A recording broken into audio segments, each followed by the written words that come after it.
విదేశాల వనితలకు సారెపోసి పంపేది, భారతీయ సంస్కృతిని సగర్వంగా చాటేది, మన జాతీయ జెండాకు సమానంగా నిలిచేది.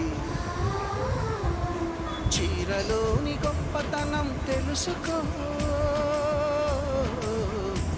ఈ చీర కట్టి ఆడతనం పెంచుకో.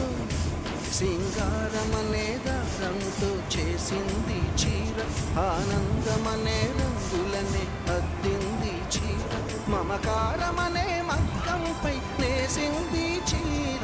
చీరలోని గొప్పతనం తెలుసుకో,